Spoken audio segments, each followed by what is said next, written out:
Bismillahirrahmanirrahim. Assalamualaikum warahmatullahi wabarakatuh.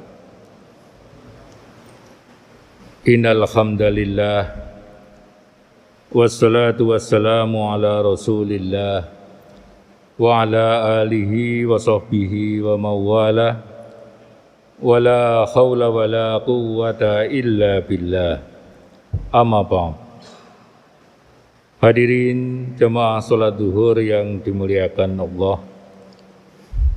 Perbedaan adalah sebuah keniscayaan yang sudah Allah tentukan di dalam kehidupan ini.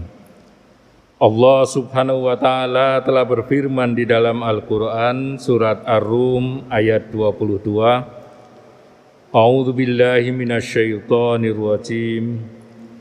Wa min ayatihi khalqus samawati wal ardh wa ikhtilafu alsinatikum wa alwanikum inna fi dzalika laayatil lil alimin. Dan di antara tanda-tanda kebesarannya adalah penciptaan langit dan bumi, perbedaan bahasamu dan warna kulitmu. Sungguh pada yang demikian itu benar-benar terdapat tanda-tanda bagi orang yang mengetahui. Hadirin sidang salat zuhur yang dimuliakan Allah. Jika perbedaan menjadi bagian dari tanda kebesaran Allah Subhanahu wa taala, lalu kenapa perbedaan ini seringkali membuat kita bertengkar dan memunculkan konflik di antara kita? Sebentar lagi mungkin kita akan dipertemukan dengan beberapa perbedaan pendapat yang bernuansa klasik dan laten. Misalnya, kapan awal bulan Ramadan yang berimplikasi pada perbedaan hari dalam merayakan Idul Fitri. Salat tarawih apakah 8 rakaat ataukah 20 rakaat? Salat witir pakai kunut atau tidak, masalah nyadran dan lain sebagainya. Cerita berikut semoga bisa memberikan pencerahan bagaimana kita menyikapi perbedaan dan bagaimana pula kita mengelolanya sehingga perbedaan itu benar-benar menjadi rahmat dan bukan laknat bagi kita. Hadirin jemaah rahimakumullah, setiap kita pasti meyakini bahwa rizki itu datangnya dari Allah Subhanahu wa taala. Namun bagaimana memperoleh rizki kerap mengundang perbedaan pendapat dari banyak orang. Pernah terjadi diskusi antara Imam Malik dan Imam Syafi'i yang merupakan guru dan murid. Dikisahkan dalam suatu majelis ilmu, Imam Malik yang merupakan guru dari Imam Syafi'i mengatakan bahwa rizki itu datang tanpa sebab.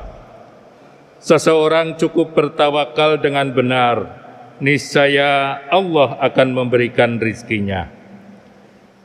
Imam Malik menyandarkan pendapatnya itu pada sebuah hadis Rasulullah sallallahu alaihi wasallam, "Lau annakum tawakkaltum 'ala Allah haqqa tawakkulih la razaqakum kama yarzuqut thair taghdu khimason wa taruhu bitonan."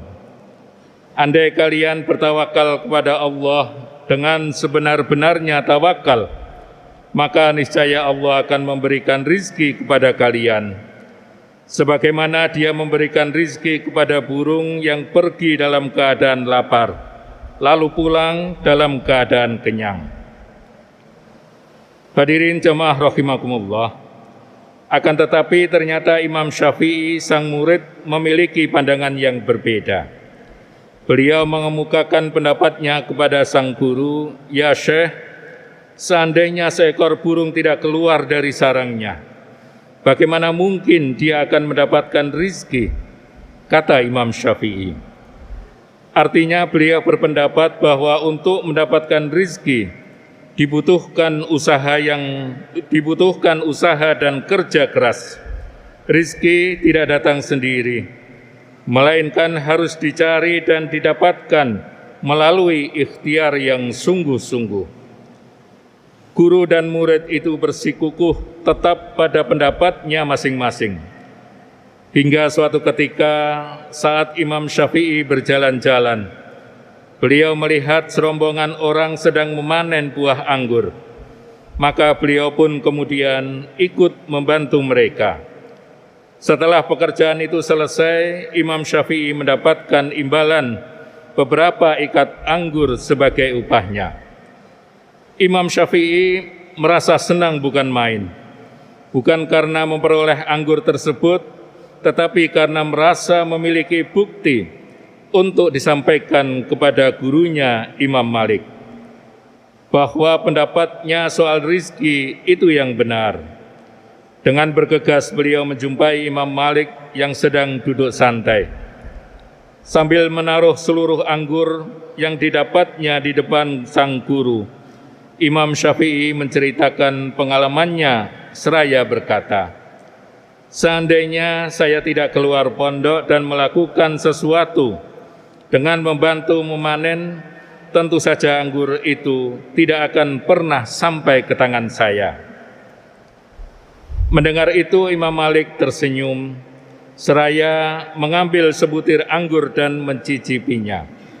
Kemudian Imam Malik berucap pelan, "Sehari ini aku tidak keluar pondok, hanya menjalani tugas sebagai guru, dan sedikit berpikir alangkah nikmatnya kalau dalam hari yang panas ini aku bisa menikmati anggur. Tiba-tiba engkau datang sambil membawakannya. Sambil membawakan beberapa ikat anggur untukku. Bukankah ini juga bagian dari rizki yang datang dengan tanpa sebab? Cukup dengan tawakal yang benar kepada Allah, niscaya Allah akan memberikan rizki. Maka lakukanlah yang menjadi bagianmu. Selanjutnya biarkan Allah yang mengurus lainnya." Imam Syafi'i langsung tertawa mendengar penjelasan Imam Malik tersebut. Sang guru dan murid itu kemudian tertawa bersama. Begitulah dua imam madhab mengambil dua hukum berbeda dari hadis yang sama. Imam Malik dan Imam Syafi'i telah mengajarkan kepada kita umat Islam bagaimana menyikapi perbedaan. Keduanya tidak saling menyalahkan lalu mengklaim hanya pendapatnya sendiri yang paling benar. Hadirin jamaah rahimakumullah, seringkali perbedaan preferensi politik dan perselisihan pendapat dapat memicu permusuhan dan mengganggu keharmonisan di dalam hubungan kita dengan orang lain. Padahal kita tahu bahwa perbedaan di antara manusia itu merupakan sunnatullah. Di dalam Al-Quran Allah subhanahu wa ta'ala memerintahkan agar kita saling mengenal, saling memahami, dan saling belajar juga mempelajari untuk meminimalisasikan konflik yang muncul akibat perbedaan. Hal ini terdapat di dalam firman Allah surat Al-Hujurat ayat 13, "Lita'arafu", supaya kalian saling mengenal. Sejatinya perbedaan dimaksudkan agar manusia itu semakin belajar dan juga meluaskan ilmu. Inilah salah satu alasan mengapa perbedaan sering disebut dengan rahmat, karena justru kehidupan lebih terlihat indah karena adanya keragaman. Maka bayangkan saja jika Allah menciptakan semuanya sama, maka kehidupan akan terlihat monoton, dan tentunya perbedaan bukan alasan untuk saling mencaci dan juga saling merendahkan satu sama lain. Imam Syafi'i pernah mengatakan, "Ijtihadku adalah benar, tapi mengandung kemungkinan keliru. Sedangkan ijtihad orang lain adalah keliru, tapi mengandung kemungkinan benar." Hadirin jamaah rahimakumullah, Islam adalah agama rahmatan lil alamin. Maka Muslim dalam konteks kehidupan bermasyarakat harus bisa senantiasa menciptakan kerukunan dan memberi rasa aman dan nyaman kepada orang lain atau yang disebut dengan istilah toleransi. Islam telah mengajarkan cara menyikapi perbedaan dan bagaimana mengelolanya agar perbedaan itu menjadi rahmat yang menguntungkan umat. Yang pertama, selalu berusaha untuk mencari titik temu dalam setiap perbedaan yang ada. Di dalam bahasa Al-Quran, titik temu ini diistilahkan dengan kalimatun sawa. Yang kedua, selalu mengedepankan tenggang rasa dan saling memahami antara yang satu dengan yang lain. Setiap orang harus saling mengerti dan memahami arti perbedaan. Dan yang ketiga, melakukan dialog dan diskusi dengan orang-orang yang berbeda pendapat dengan cara yang baik, dengan cara yang santun yang dihiasi dengan akhlak mulia. Wajadilhum billati hiya ahsan. Oleh karena itu, tidak perlu timbul konflik hanya karena berbeda. Karena berbeda itu merupakan sunnatullah. Jadi kita tidak perlu risau dengan banyaknya perbedaan, baik dalam kehidupan beragama, dalam kehidupan bermasyarakat maupun bernegara. Perbedaan adalah tanda kekuasaan Allah Subhanahu wa Ta'ala. Akhirnya kita camkan firman Allah surat Ali Imran ayat 103. Wa'tasimu bihablillahi jami'an wa la tafarraqu. Berpegang teguhlah kalian pada tali atau agama Allah dan jangan kalian bercerai-berai.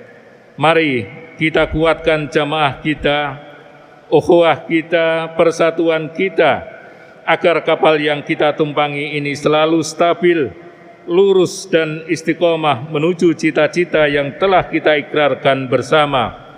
Bismillah membangun generasi khairah ummah. Semoga Allah meridhoinya.